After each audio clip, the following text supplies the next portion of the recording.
You know, we had set a goal of having 10 athletes in Paris. We ended up having 8. We had 6 swimmers and 2 divers between our current and our former athletes. And so just to have a presence there, couldn't be more excited. And so it was, it's something we're proud of, something we're building on, and we're really looking forward to LA in 4 years.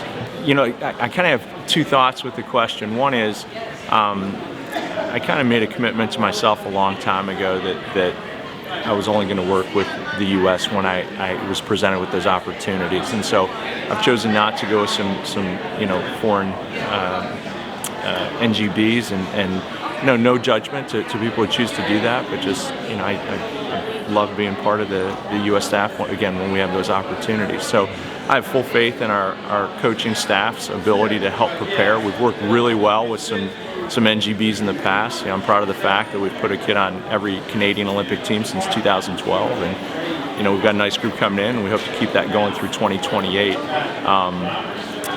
But I did back in 2001. We had a young man make world championships, and it was in Barcelona, Spain. It was 2001 or 2003. I can't remember. 3, and actually went over to the meet and tried to help him out, and didn't have access, didn't have credentials, and it just, you might as well be a spectator, right? So I just found I can be more efficient, more productive with a lot of people if I kind of have a central hub and go from there.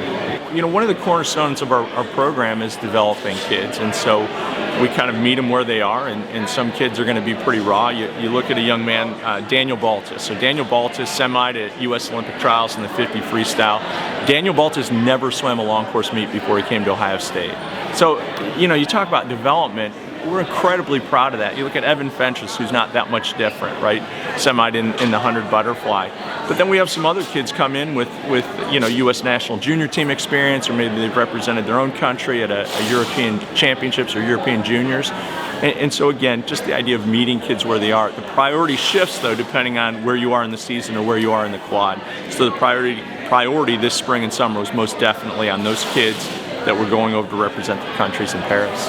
We're going to start, we're being very intentional in terms of how we're starting. We've got a very young team, and I mean a very young team. I think we have 27 newcomers. And it's a group that has a ton of potential. So this is my 34th year coaching collegiately. It may be the most excited I've ever been about a group. Like, there are so many kids who are going to be really, really good over the next 2, 3, 4 years on both the men's and the women's side. And so there's no hurry, there's no rush. It's just, let's do it right. Let's set ourselves up so that we're doing our best stuff in February and March. And I can use this example. We had our first practice, and we'd split gender, so the men were lifting, women were swimming, and vice versa. And so women came over to swim. We got about 18 minutes into the practice. This is the first practice of the year. And I said, no. I said, we got to start this over. I said, not only can we not start a practice this way, we can't start a season this way.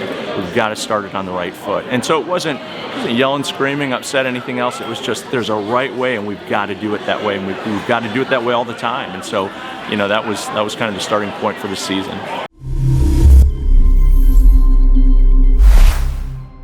As I get older, I want to make sure that I'm doing justice to our athletes. And so, the fact that we started a practice over told me that I still have standards, right? I think when I stop doing that, it's probably time to retire. I take a lot of pride in being a lifelong learner, and I try to learn from a lot of different sources. So when I got on the plane to come down here, my curiosity as I went through kind of the list of speakers, and here we are about a day into it, and it's just been outstanding. You saw Carol this morning, who just hit a home run in terms of emotional intelligence off the chart. To be able to listen to Russell Mark, give us a synopsis on video of the Olympics. I mean, it's the best.